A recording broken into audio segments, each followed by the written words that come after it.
Okay, we are to Thursday phase 3, which is leg day. You're going to start out with squats. So on the beginner side, you're just going to do your standard dumbbell squat. Make sure that your chest stays up. When you're thinking about a squat, thinking of drop the hips down first. Okay, so stick that butt out, drop the hips down, try to keep your chest up. If you're at the gym, on the intermediate and advanced side, I want you to work on the free squat rack bar. So let me show you. I know some of the time on the previous phase I've said use the Smith machine instead, but I want you to try to pull yourself out of your comfort zone and try the squat rack. This is a safety bar right here. Okay, so you can set it as high as you need to for your squat. That way, if you end up not being able to get back up, you could just drop the bar on that safety rack right there.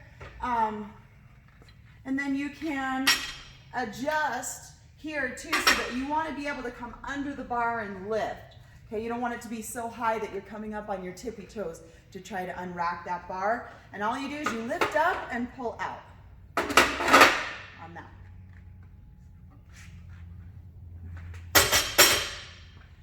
This is the 45-pound bar. We do in the aerobics room have 15-pound bars and 30-pound bars if you want to try to start there with that, if that makes you feel a little more at ease.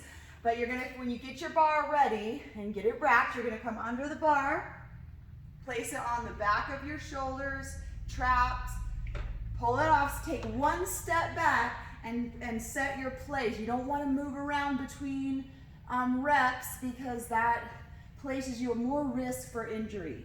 Okay, and then you're just going to come down into your squat position. Try to get as low as you can, keeping your chest up, and then re-racking it the same way.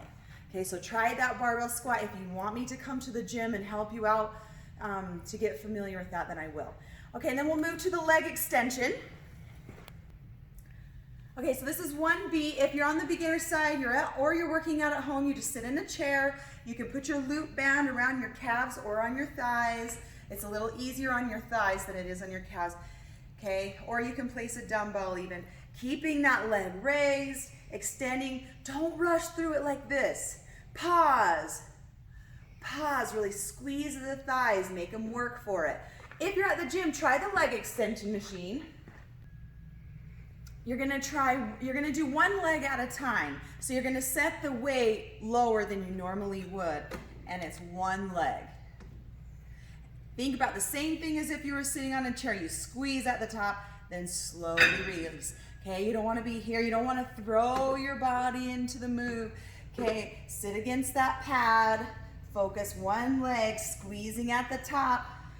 Reduce the weight down if you have to. I want you to try to make it to 8 reps with a solid pause at the top of each rep on that leg extension.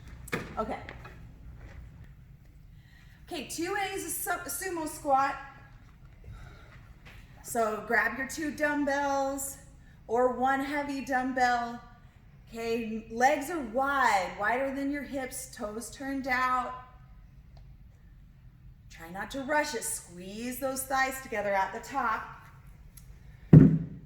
Let's see, 2B is a dumbbell deadlift if you're on the beginner. I want you to try, instead of going for straight leg, try and go for a standard deadlift. So you're going to take your feet, place them hip width apart. You're going to bend your knees as you come down like you would a squat. Okay? Notice that my back is flat. Okay, shoulders are not rounding. Pull those shoulders down and back. Squeeze at the top, squeeze that butt. If you're at the gym, try the barbell.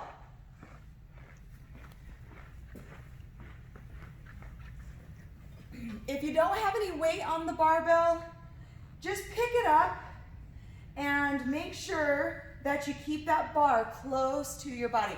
I mean, it's almost grazing the shins as I go down, okay? If you pull the bar away from you as you come up, you're gonna end up hurting your lower back. Okay, so keep that bar close. Shoulders back and down, roll them back and down, keep them locked in that position. Drop down like you would in a squat, pulling back up, squeezing back up. 3A is a front squat. Some people get freaked out by the front squat because they feel, it just feels a little unsteady having a bar or weight pressed along the front of you, but it actually helps you with your placement for the back squat. So don't skip this. Work on these front squats to help you with your back squat because you automatically keep your chest up and have better form on the front squat because the weight is where the weight is placed. So you can start with no weight. Just like this, place your hands in front of you so you can get the motion of that front squat down. You can also grab a PVC, okay, and practice what a front squat would look like, which is elbows up, it's placed along the front, and practice here. Or you can grab the barbell, okay, same thing. The placement here on the front of your shoulders is obviously going to be restricted if you have really tight anterior delts right here. So just do the best you can at holding it here on the front, or ditch the weight and practice bringing those arms up and getting that motion. And then for 3B, you're just going to pulse it. So you'll be here, pulsing it, or you can jump, squat. If you're advanced, grab a couple light dumbbells for that jump squat and do weighted jump squats. Okay, 4A is a hamstring curl on the ball. I love these. I actually love these more than the hamstring curl at the gym because it's a fixed machine, so it puts you in an unnatural position so you don't get to work like the core and stuff. So even if you're at the gym, you can do the ball if you would rather.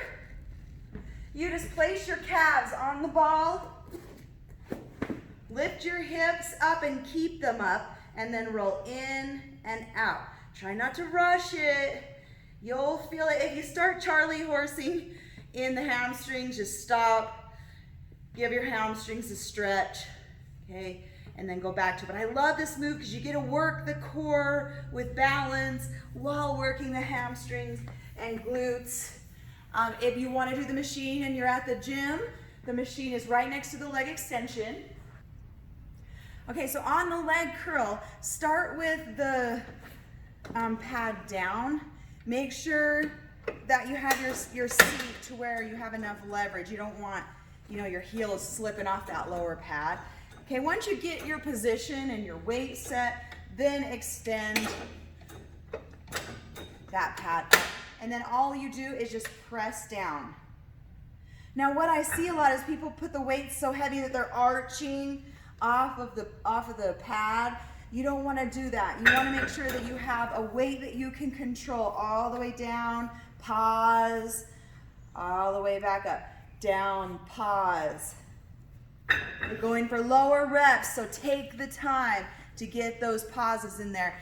Your last one is a double pump calf raise. So you can do it off the end of a step if you're at home, or you can just do it on the floor. You're just going to double pump up and down, pump up and down. Try not to rest those calves on the floor until you get all of your reps in. If you're at the gym and you want to try a little bit more advanced, you can do it on the leg press.